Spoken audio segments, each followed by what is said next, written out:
Namaste, Jai Hind, and welcome to yet another engaging conversation with someone who has always been candid, matter of fact, and no holds barred. Ladies and gentlemen, this book that I hold in my hand is an eye opener. And I'll be honest that when I saw the title, it said Girl From Kathua, and it said a sacrificial victim of Ghazwa-e-Hind. I said, that's a bold title. But then what else to expect from the author, Madhu Kishwar ji. Namaste, ma'am. Thank you very, very much. Frankly, I had to think, I saw the nice note where you said, I hope you will find this book worth the effort that went into it. Now, as I'm reading through it, I'll be honest, I have not completed the book. As I'm reading through it, there is a lot of effort which is visible. But let me first ask you, why this case? Why did you want to get into this particular case? Firstly, this is not the only time I've taken on fake narratives by a certain global network mafia, which is out to break up India through means fair or foul. And there have been many such instances, including my book on Gujarat riots, including my expose of the fake case against Maya Kodnani, Colonel Purohit. I can give you a whole list. My whole life has been about challenging the fake narratives that the leftist cabal, that's a respectable word, I feel like calling them mafia, have been practicing on us, you know, and at great cost to this country. And this, to my mind, I mean, honestly, ever since I got to see the facts, I've not had one peaceful night's sleep because we've taken too much. We've tolerated too much, and I think it's time to say no, enough is enough. And that's what this book's message is. This picture I remember of the victim, because all media channels, and you've gone hammer and tongs at the media fraternity also for disregarding the rules of how to portray, whether or not to name a victim who's a minor, all of those which you say were actually caution was thrown to the wind. And all protocols were not followed, only in this case. No, it's not caution thrown to the winds. It's a very deliberate and very well orchestrated move globally and internationally. See, the law in India states very clearly that even after death, you cannot name a rape victim. Even after death. And then, of course, in this case, it's a little girl. The law in England, law in America, law in all these countries has similar provisions about not naming. Now, when we see celebrity journalists, including BBC, CNN, Washington Post, New York Times, they all go out of their way to not just name the girl, but also project a photograph, that iconic innocent face and those haunting eyes. Then obviously there is a game behind it, and a very sinister one. Because, for example, just to give you an example, on April 23rd, just recently, I Google searched with her name and Kathua. You won't believe it. With one search queue, I got 4.5 crore posts with a face and name. But Wikipedia, it's still there. So that Wikipedia also names her and uses a photograph. BBC has done that in their elaborate report on this case. So how is it that they flout the Barkha Dutt, Nidhi Razdan, Rajdeep Sardesai, all these great worthies went out of their way, starting, of course, with the mastermind, namely Mehbooba Mufti. As Chief Minister, she named her. As Chief Minister, she projected a photograph, and then the echo chamber started doing it very dutifully. Don't they know that this is the law of the land? Of course they know it, because in no other case have they done it. Till date, nobody knows the face and name of Nirbhaya. It was no less shocking for the nation, and yet nobody has dared name her. How is it that they go out of their way to do it, defy the law of the land? That clearly means that somebody was orchestrating a mastermind, not just within India, because it happened globally. And that's why I said, just with one search cues, I get 4.5 crores. If I did in Marathi, I'll get a few lakh. In Hindi, in German, in French, in any language of the world, how does she become a recognizable face and name globally? And unless there was a mastermind, there were masterminds to it. And despite court orders sometime in September or October, December, I mean, nobody bothered. Which said erase everything and remove all the Nothing. mentions. It's still there. Firstly, people who did it deliberately, systematically, repeatedly should have been in jail. Why are they not in jail? And I certainly will appeal to the court to take cognizance You of have it. dedicated a chapter where you've tried to appeal My to the book court. begins with an appeal to the Supreme Court saying, please explain to me how this happened, that they got away with it. And once they did, then you saw all these celebrities, the glamour dolls, Barbie dolls, standing with placards written by the same hand almost. We are ashamed, naming her with a photograph. All the protest demonstrations had big banners with a photograph and a name. Now, as you can see, is not even a real photograph. This is It's an illustration. This is a pictorial representation, an artistic representation. And we have abided by the law by covering her eyes.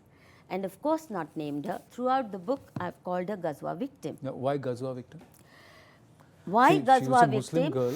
Yes. And the entire story around Ghazwa-e-Hind is it's a Islamist agenda against Hind. So, but why have you called her sacrificial victim of Ghazwa-e-Hind? So, Ghazwa victim. Because my book proves with abundant evidence that this girl was not murdered by any Hindu. None of the 8 Hindus that have been incarcerated on charges of gang rape and murder had even the remotest connection with her. They didn't even know she existed. But I say it loud and clear that if you want to find out who the real killers are, start investigating Mehbooba Mufti, start investigating Talib Hussain, her right-hand man. He's an important office bearer in a party, and her own family.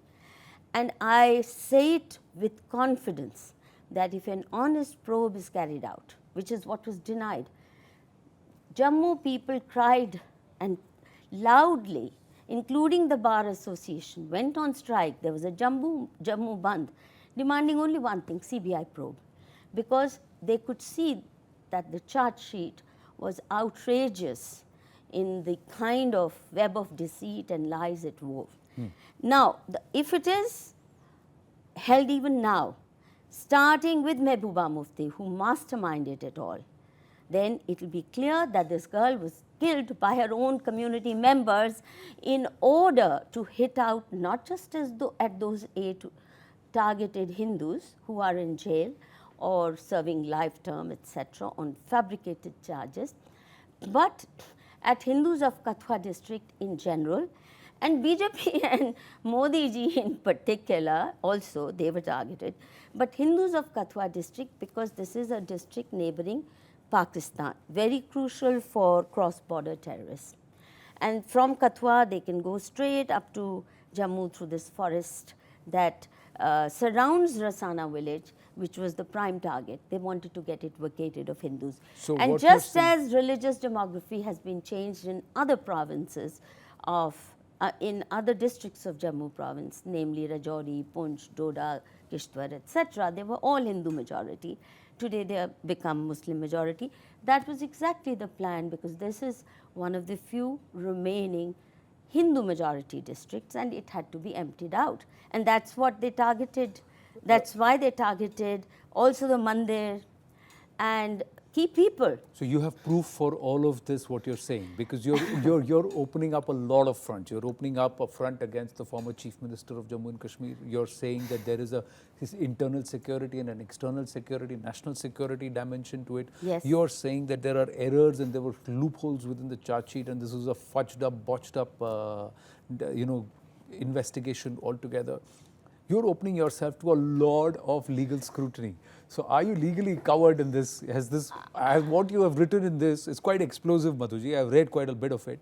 So is that legally covered? I'm willing to stand any trial on this. Let those I have named also come in the dock. and face the investigation. And let me tell you, since you started reading the book, what you would have noticed is that I have not used for most part, I have not used the defense of the 8 accused at all.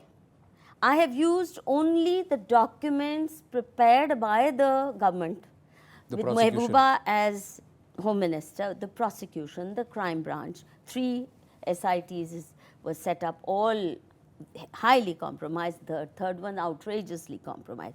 I've used those documents to prove that this is not only nonsensical, that even somebody with a peanut-sized brain, if they had bothered to read the charge sheet or the post-mortem report, they would know that it's a total fudged up case. Now, coming to that, you have 3-4 aspects. One, we'll come back to this. Why did you say #Kathua victim? Why did you call her a Kathua victim? That's the first part of the question. The second part is, you have even challenged her age, saying that there is a big question mark about how old she was. Third, what you have also challenged is the version of her foster parents. Were they coached? Were they really there? And who actually deserved the custody of this girl, or who is actually responsible for this girl? So let's take all 3 of them. First thing first, why Kathua victim? Since I have proven there is evidence, and mind you, I have not carried out any sting operation. I have only used their own evidence that they present in order to show that they are not only holes, but they are giant. क्या बोलते हैं whole से बड़ा क्या होता है? कुछ तो होगा. Craters, that's right, in their narrative. It's nonsensical. Even a DE grade Bollywood masala film would not accept such a nonsensical script. It's that idiotic. And I have analyzed the charge sheet para by para, how nonsensical it is. Secondly, the so-called evidence they present. For example, the first person who's arrested on the very next day after a dead body is recovered is this Shubham, a youngster called Shubham. And they say that they arrested him because the dog smelt and caught the scent and took the police to the house of Sanjiram, the mastermind so-called. Though I call Mehbooba Mufti the mastermind, but they say mastermind was Sanjiram. Now, the fact is, I have quoted in detail the testimony of the dog squad leader, the police dog, a man named Girdhari Lal, and how he describes that the police did not leave the site of the so-called crime untouched, that even the body, they didn't keep the body for him to come and have the dog smell the scent and figure out where. The body had already been taken, not even in a body bag, properly sanitized, but the fake father of the girl carried, he told me in a video recorded interview that he carried her in his own lap, covered with a shawl that he had brought from his own house. So these are all indicators that they wanted to destroy whatever possible evidence that could be gathered, let's say, by the dog squad. Why do you say fake father? It turned out, firstly, he himself started admitting that she was not his biological daughter, not only to me in video recorded interview, but also to other media channels. He said, मेरी बहन की बेटी थी, I adopted her years ago when my own daughter or children died. The fact of the matter is that the biological mother of this girl never showed up. 2 other men claiming to be biological fathers came and opened a joint account. One of them opened a joint account because this fake father collected crores of rupees. I wouldn't even say blood money. People felt so sorry for him. Why? We don't know, because it's not that he lost an empire. He lost what was essentially a domestic drudge. She wasn't even a full member of the household, because if it's true that an 8-year-old girl was being sent to graze horses all alone, when he has 2 able-bodied sons, 6 feet tall, they were not sent. They are sent to school. The girl was never sent to school. And I asked why not. I said, वो अकेली कैसे जाती? It's not safe. I mean, if she can go to the forest all alone to graze horses, then surely she could have accompanied her brothers to school. And the fact is that she was the domestic drudge. God knows where they picked her up from, because all the facts about who she was, they never did a DNA test to establish who her real parents are. Where was this girl picked up from? Whose daughter? Because the mother not appearing is very odd. And one after another, men appearing to say, my biological father who. So that he had to admit in court. Then the date of birth, there are a lot of contradictions about it, and I have quoted all You've those. said that the age could differ, and you Yeah, have said she would that be the about ages 12 years old. not just of the foster parents, Her but own their own children, their ages also were very Fudged dubious up. because they gave different ages at different points. They in time. lie about their own age, they lie about their own son's ages, they lie about her age, they lie about everything under the sun. And I have done it not on the basis of any sting operation, mind you. It's all on the basis of their contradictory statements, either to the police or in the court or to various TV And you channels. yourself have interviewed. I chased them right up to Patni Top and beyond, where they were grazing their animals. And then you sat and chatted with them. Separately. Separately.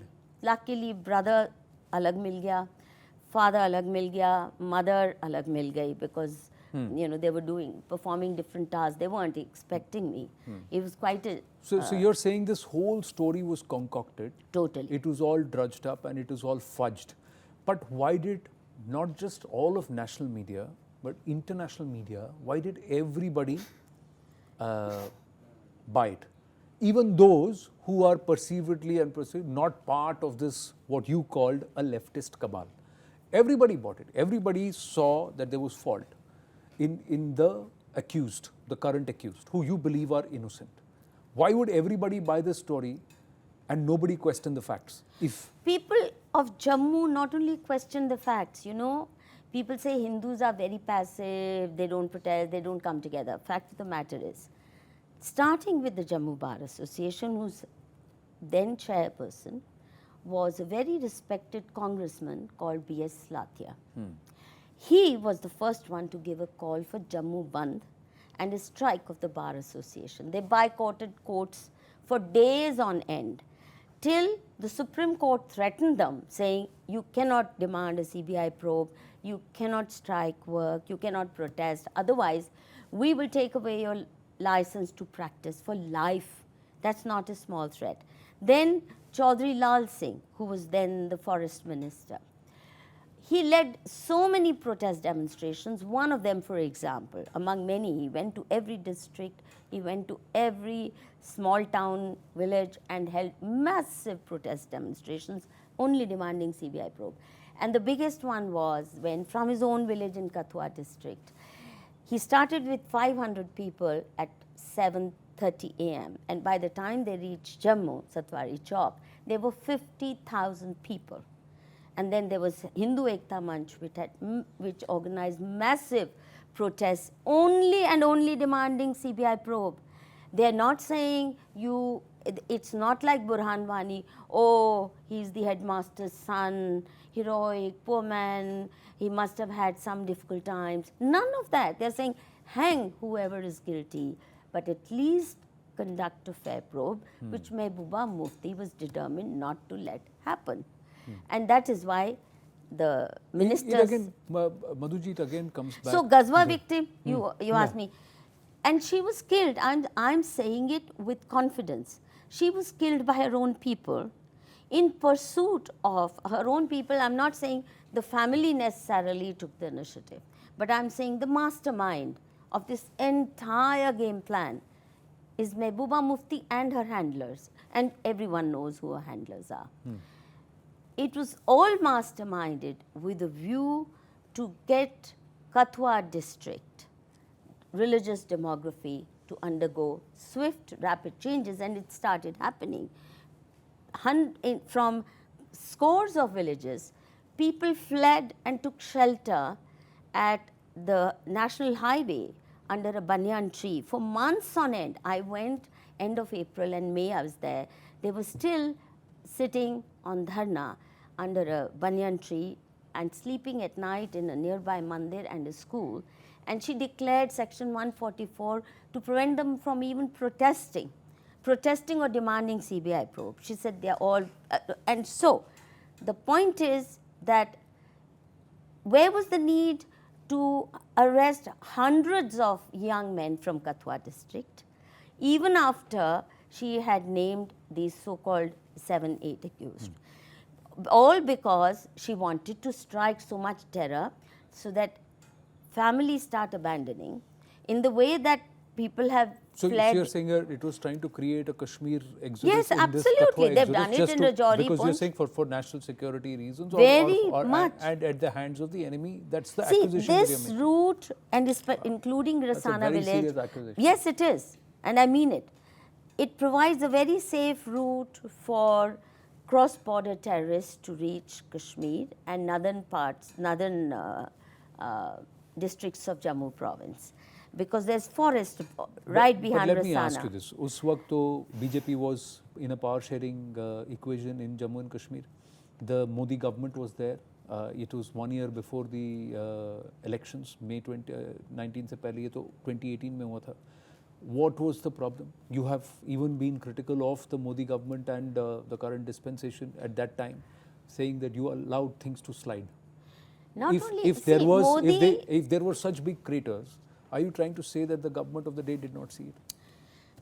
clearly there was some pressures on the government of the day, because Modi and Amit Shah ji have both been victims of fake narratives, using Gujarat riots and Sohrabuddin encounter killing, you know. Even after Supreme Court has, after long years of inquiry and SITs, has fully exonerated Narendra Modi of charge that he instigated riots. The fact is they're not willing to believe it. And as recent as just a couple of months ago, BBC came out with a film again demonizing Modi for having masterminded the Gujarat riots. So that's the power of the fake narrative. No matter which court of law, no matter how many Supreme Court judgments come, here too there was obviously some pressure on Narendra Modi, because it's impossible to believe that he did not know that this was fake. Now, I have limited time, but it's a longer... And not only, I certainly feel very deeply saddened by the fact that all those, even among BJP leaders who stood up and said, please CBI probe, they were made to resign their ministries, from the ministries that they were holding. They were made to quit BJP. They were humiliated no end. Not just BJP people, but even B.S. Lathia. He died a very sad, heartbroken man, because they humiliated him, all our Lutyens cabal, you know. They treated him as though he was a pro-rapist, pro-murderer of a little girl, that he was defending Talibani-minded Hindus who had committed this ugly crime. He too was devastated by it. And so were people of Jammu. They felt totally crushed, because itna movement chala, itne protests chale, itne lambe chale, all those who stood up were crushed very brutally. But this Sadly case enough, is still sub judice. The matter is still being no. heard. What do you mean sub judice? Appeal is being heard in Chandigarh, Punjab and Haryana High Court. I have challenged the judgment or misjudgment, outrageous misjudgment of Tejwinder Singh, Sessions Judge of Pathankot. You have actually called him compromised in this. More than it's not just me calling him. The Punjab and Haryana High Court has ordered an inquiry on charges of corruption and misdemeanors unbecoming of a judge. In 2003, way back, there's another outrageous act that he committed, and again Punjab and Haryana High Court bench indicted him for very objectionable conduct, you know. So it's not just me saying it. There is the stamp of approval by the Punjab and Haryana High Court. Where the power of narratives gets tested. We've just skimmed the surface, ladies and gentlemen. Still, I've already run through half hour of a conversation. There is so much more that needs to be talked about. But what I would urge you is, make your own opinion, your own perspective after reading the book. Do read the book, give it consideration. Whether you agree, disagree with Madhu Kishwarji, that's up to you. But you need to read this. That's what I would say. Thank you very much, ma'am. Thank you, Anand. I look forward to longer conversations very, very soon. I too look forward to it. And as I said, I'm willing to face any court of law, provided, no, even if the others are not willing to. I know they will never dare, but I'm willing to stand before any judge. Every word in that book is vetted, legally vetted? Yes, I got it first vetted by a very senior criminal lawyer. Thereafter, one of our regular advocates who handles Manushi's legal work since last 2 decades almost. Right. I made him read it twice over.